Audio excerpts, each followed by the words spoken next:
নুরুল কবির সাহেব নিউজে খুব চমৎকার করে বলেছেন যে কি বাংলাদেশে কি কখনো গণতন্ত্র ছিল, তার জন্ম হয়েছিল যে তার ডিভাইস হবে? অর্থাৎ জন্মের আগেই তো মৃত্যু হতে পারে না, তোর তো জন্মই হয়নি। একটা দোলাচল চলছে, নির্বাচনের সময় ঘোষণা হয়েছে, এখনো শিডিউল হয়নি, হবে আশা করছি। নির্বাচনই কিন্তু সব শেষ নয়, নির্বাচনের মধ্য দিয়ে একটা ডেমোক্রেসিতে ফিরে যাওয়া এবং একটা ডেমোক্রেটিক কালচার গড়ে তোলা, যেটা আমাদের সবচেয়ে বড় অভাব। আমরা মানুষগুলো কেউ আমাদের দোষ নয়, এখানে দীর্ঘকাল ধরে সেই ব্রিটিশ পিরিয়ড যখন পাকিস্তান সৃষ্টি হওয়ার পর থেকেই এই অঞ্চলে ভূখণ্ডে গণতন্ত্রের কোনো চর্চা হয়নি। গণতন্ত্রের আমরা বিভিন্ন রকম ব্যাখ্যা দিই। কালকে আমরা ব্যারিস্টার মওদুদ সাহেবের একটা বই উন্মোচন হলো, বইটার নাম ছিল ডিমাইজ অফ ডেমোক্রেসি। ওখানে নুরুল কবির সাহেব নিউজে খুব চমৎকার করে বলেছেন যে কি বাংলাদেশে কি কখনো গণতন্ত্র ছিল, তার জন্ম হয়েছিল যে তার ডিমাইজ হবে? অর্থাৎ জন্মের আগেই তো মৃত্যু হতে পারে না, তোর তো জন্মই হয়নি।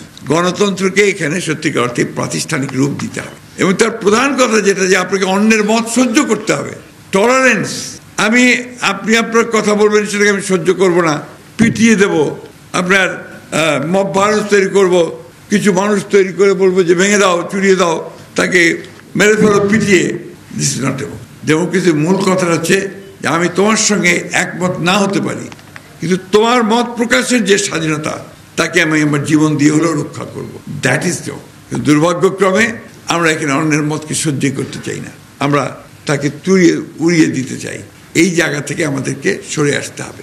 আমাদেরকে আজকে বাংলাদেশের সত্যিকার অর্থেই যদি আমরা সাস্টেইনেবল হতে চাই, একটা ব্যবস্থা তৈরি করতে চাই, ব্যর্থ রাষ্ট্রে পরিণত হতে না চাই, তাহলে গণতন্ত্রকে আমাদের এখানে নারিশ করতে হবে, তাকে প্রতিপালন করতে হবে, গণতান্ত্রিক প্রতিষ্ঠানগুলোকে নির্মাণ করতে হবে। কোন দল কে জিতলো, কে হারলো, ইটস নট ইম্পর্টেন্ট।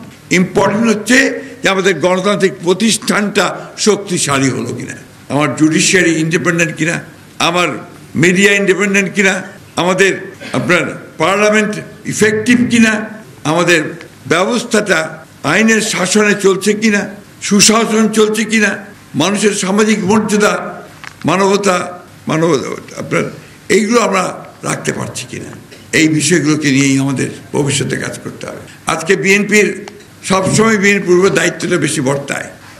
আজকে নির্বাচন আসছে, বিএনপির উপরে দায়িত্ব বেশি বর্তেছে এবং বিএনপিকে সত্যিকার অর্থেই এমন একটা মোর্চা গড়ে তুলতে হবে যে মোর্চা গণতন্ত্রের জন্য লড়াই করেছে অতীতে, লড়াই করবে এবং গণতন্ত্র এখানে প্রতিষ্ঠানিক রূপ দেবে। এই মোর্চাই আমাদেরকে এখানে গড়তে হবে।